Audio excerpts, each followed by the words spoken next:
The United States just made a move in Venezuela that could rewrite the global oil game. Canada's scrambling, China's pivoting, and, most people have no idea it's even happening. This isn't about sanctions anymore, it's about who controls the oil that powers the world. The silent restructuring of global oil power. When Washington moved on Venezuelan oil, the world didn't see explosions or emergency United Nations meetings. There were no dramatic speeches or breaking news alerts. Instead, what unfolded was something far more strategic, a quiet, calculated restructuring of the global energy order that's already forcing some of the world's biggest players to make critical decisions. American oil refiners began adjusting their procurement strategies before Venezuelan production even showed signs of recovery. China, which had been waiting patiently for years to cash in on heavily discounted Venezuelan crude, suddenly shifted its gaze toward more reliable suppliers. Canada, long considered America's unshakable energy partner, found itself in a position it never expected, scrambling to maintain relevance in a market that's rapidly changing beneath its feet. This wasn't a geopolitical showdown in the traditional sense. No tanks rolled. No embargoes were dramatically announced. Instead, what we're witnessing is a masterclass in strategic positioning, where the first move, made quietly and early, determines who wins and who loses long before a single additional barrel reaches the market. And here's the thing most people miss. In the high-stakes world of global oil, the visible moves are rarely the ones that matter most.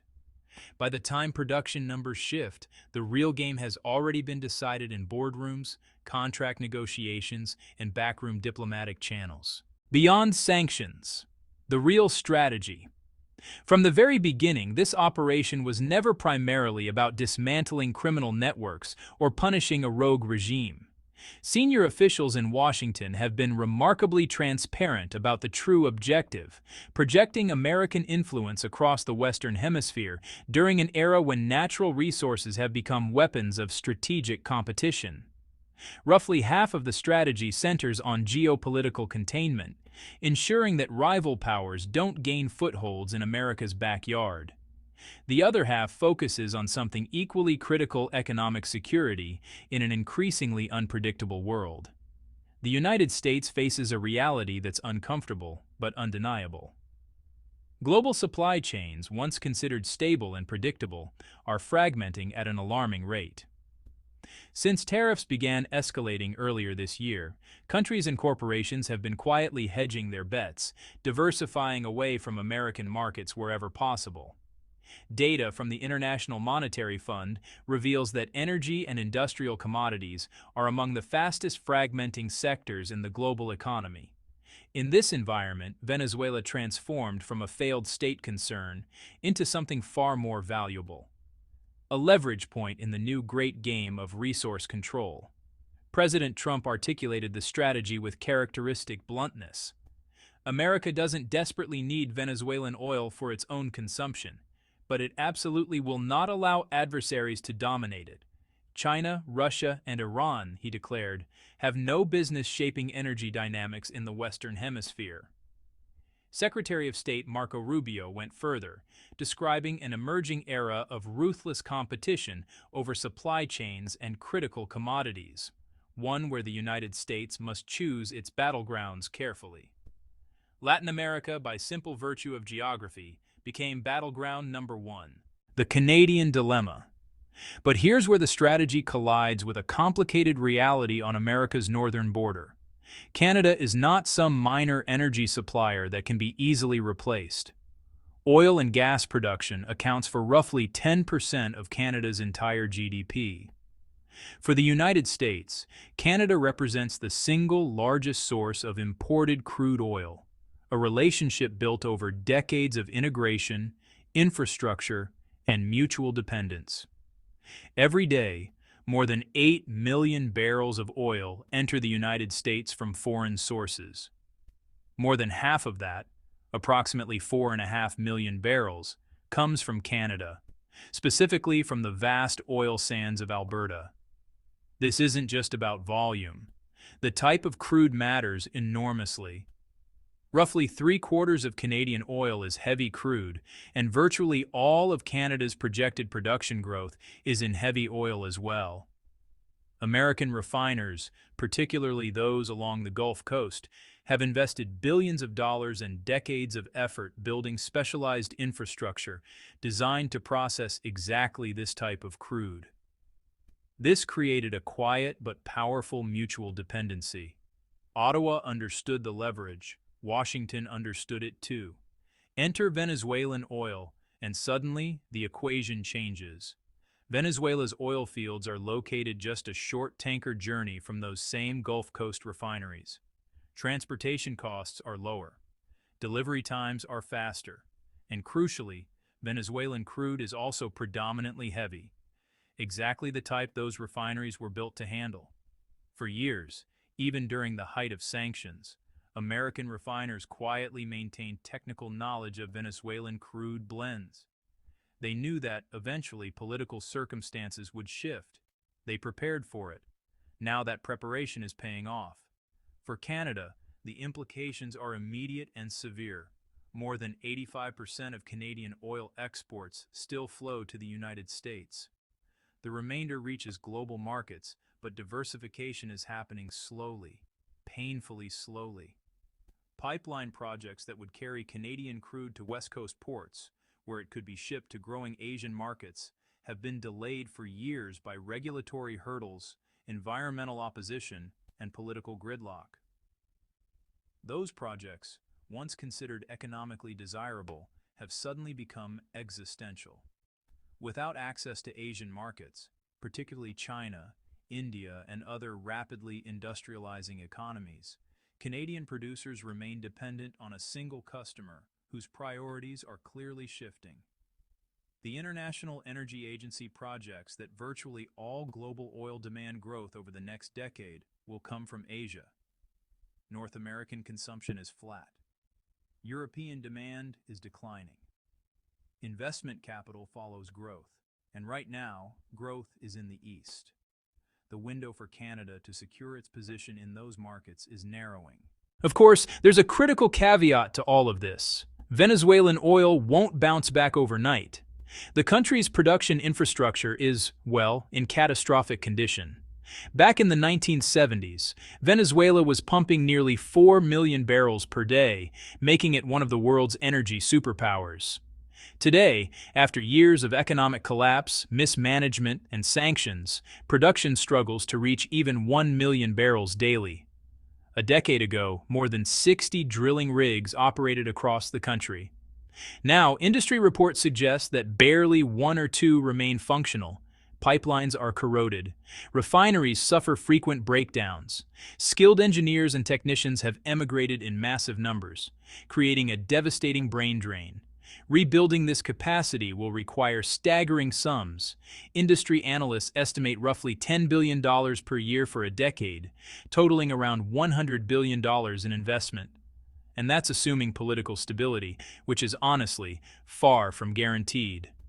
Labor unrest, sabotage, guerrilla activity, and continued social upheaval could easily push recovery timelines well beyond 2030. These uncertainties challenge the assumption that American influence automatically translates into long-term energy dominance. Maintaining a sustained security presence in Venezuela would be expensive. Local resistance could raise operational risks, and, if global oil prices collapse, profit margins would evaporate, potentially leaving American companies exposed. These are the variables that oil executives are quietly modeling in risk assessments that never make it to the press. Yet Washington is moving with remarkable speed. Venezuelan authorities have reportedly agreed to channel between 30 and 50 million barrels of heavy crude under American oversight, a deal potentially worth $3 billion at current market prices. The White House claims proceeds will support the Venezuelan population and help stabilize regional energy markets. However, the exact payment structure, whether it involves advanced funds, debt offsets, or political concessions, remains deliberately opaque. What is crystal clear is who holds control. Washington, and that reality is reverberating in Beijing and Moscow. Before the United States stepped in, Chevron was handling roughly 23% of Venezuela's oil output. Now, with PDVSA, Venezuela's state oil company, operating under heavy American influence, Washington effectively shapes nearly 75% of the country's production. Chinese and Russian stakes, by contrast, together account for less than 20%. And whether those stakes will even survive intact remains uncertain. Contract enforcement weakens dramatically when geopolitical shifts alter sovereign control. China and Russia now face the very real possibility of seeing their investments diluted or sidelined entirely. Investment capital flows toward predictability. Predictability in Venezuela has vanished. China is already adjusting. In early October, Chinese refiners imported over 5 million barrels of Canadian crude, a clear signal that Beijing is pivoting toward politically safer, more reliable sources. But there's another layer to American strategy that's even more insidious: upstream control. U.S. firms operating in Venezuela are currently negotiating preferential offtake agreements, contracts that secure oil volumes before infrastructure is even fully restored. This allows American companies to assert influence over Venezuelan production years before it reaches historical levels. Chevron already functions as the main institutional gateway for Western involvement in Venezuela's energy sector, but now ExxonMobil and Marathon Petroleum are pushing for early-stage financing agreements tied directly to rehabilitating oil infrastructure. Essentially, they're reserving future Venezuelan production today. PDVSA's fragile financial position makes this arrangement heavily one-sided. Internal documents cited by Bloomberg reveal that maintenance delays alone have cost the company billions of dollars, forcing it to rely on external capital just to maintain current output levels. With Washington controlling those capital flows, influence can be exercised without formally nationalizing the industry, through financing terms, export permissions, and access to insurance markets. For Canada, the exposure becomes especially acute around refinery schedules. Gulf Coast refiners in the United States are planning major maintenance cycles in 2026 and 2027, the exact moments when long-term crude supply contracts are typically renegotiated. If Venezuelan heavy crude is available and competitively priced by that point, Canadian oil could be sidelined not gradually over years, but suddenly through binding contractual shifts. Industry insiders, quoted by Reuters, emphasize a critical point. Once a refinery adjusts its crude mix to favor a particular supplier, reversing that decision is both expensive and uncommon. Refineries are not flexible. They're optimized for specific types of crude. Switching sources requires costly recalibration. This is the exact timeline Ottawa is watching. Not some distant hypothetical future, but decisions being made right now that will lock in for years. Even modest volumes of Venezuelan crude re-entering the market could shift pricing benchmarks and affect long-term domestic contracts in Canada. And those shifts would ripple through provincial budgets, pension funds, and investment plans in Alberta faster than aggregate production numbers would suggest. China's calculated pivot is, well, something to behold. You see, China is observing these same timelines with clinical precision. The People's Bank of China has been expanding bilateral currency swap lines with commodity exporters, really taking advantage of trade disruptions caused by geopolitical volatility. Now, recent central bank data shows that energy-related settlements involving North American crude are rising the fastest, a reflection of opportunistic adjustments rather than ideological positioning. At the same time, Beijing has grown cautious about Venezuela specifically. Reports in the Financial Times indicate that Chinese policy banks have paused new lending tied to oil-backed repayment schemes. Caracas still owes China approximately $12 billion from previous loans, which were structured to be repaid in barrels rather than cash. With Venezuelan exports uncertain and under American influence, repayment expectations are now, well, unrealistic. That loss is increasingly viewed as a sunk cost. And Russia, well, it faces a similar predicament. Moscow lacks the leverage to protect its minority holdings in Venezuelan oil projects. What was once framed as a strategic partnership is now looking more like stranded assets, investments that may never yield returns. These developments undermine a common assumption that American pressure would automatically force tighter coordination between China, Russia, and Venezuela. Instead, we're seeing fragmentation, recalculation, and strategic retreat. But Washington's advantage is not without its own vulnerabilities. IMF modeling, circulated among G20 finance officials, warns that attempts to militarize commodity access can create long-term price volatility, even if short-term supplies appear stable. The International Energy Agency has cautioned that concentrating heavy crude production in politically controlled zones raises systemic risks, particularly if a major refinery goes offline or civil unrest disrupts operations. Politically, strategies diverge. Trump's approach prioritizes speed, secure barrels now, manage risks later. Rubio emphasizes containment, prevent rivals from gaining access before alternatives mature. The effectiveness of either strategy depends on market timelines that haven't yet materialized. The next refinery contract cycle, pipeline approval decisions, shifts in currency settlement preferences. These factors will quietly determine outcomes long before production data reflects the changes. China is also reducing its dependence on the US dollar in commodity trade. Cross-border settlements in yuan reached record levels last quarter, driven largely by energy transactions. When Canada increases oil exports to China, payments are increasingly handled bilaterally, making the dollar optional.